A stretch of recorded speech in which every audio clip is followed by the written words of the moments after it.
Fascinating question. I'm very uncomfortable with one passage in the Hagada.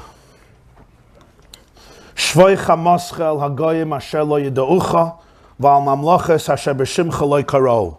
Pour down your wrath on the Gentiles who don't know you.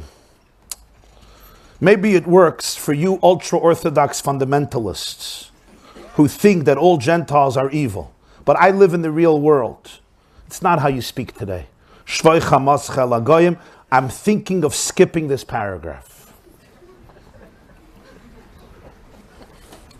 So, whoever you are who asked this question, I appreciate how progressive you are, open-minded, tolerant. I'm glad to see that you don't suffer from bigotry.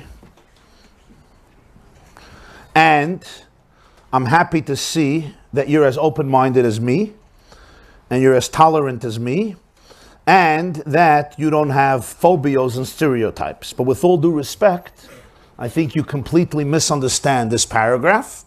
And generally speaking, don't be so fast to judge our text and decide that if something doesn't work well with you, you skip it. It's good that you ask the question so that you open yourself up to some more information. So let me tell you, in my mind, I find this paragraph to be one of the most enlightened, beautiful things that the Jews could say. And let me give you a little background. When did they put in this paragraph? They put in this paragraph in the Middle Ages when Jews on Pesach would suffer terribly. First of all, the Christians decided that they're using blood for their matzahs. Number two, Pesach always comes out during the time of Easter.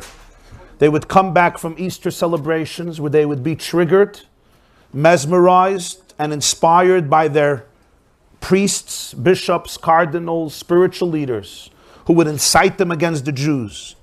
Hundreds of Jews, sometimes thousands of Jews were murdered during these times of the year. So at the Seder they put in this paragraph, but listen to what the Jews are saying.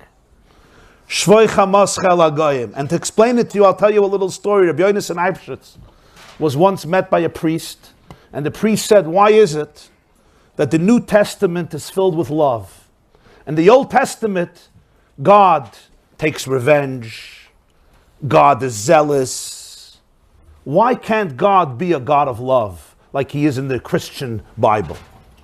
Rabbi Yonasan told him as follows. He says, let me tell you the difference. By you in the New Testament, what they called the New Testament, you turned God into a God of love. So who has to do all the wars? You.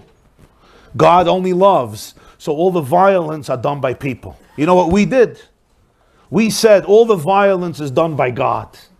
He punishes. Our job is to love. That's our job. They once asked Norman Schwarzkopf, he was the commander-in-chief of the first Gulf War under Bush the father, 91. What's your opinion? Should we forgive terrorists? So he said, it's not our job to forgive terrorists, it's God's job. Our job is to arrange the meeting. Okay.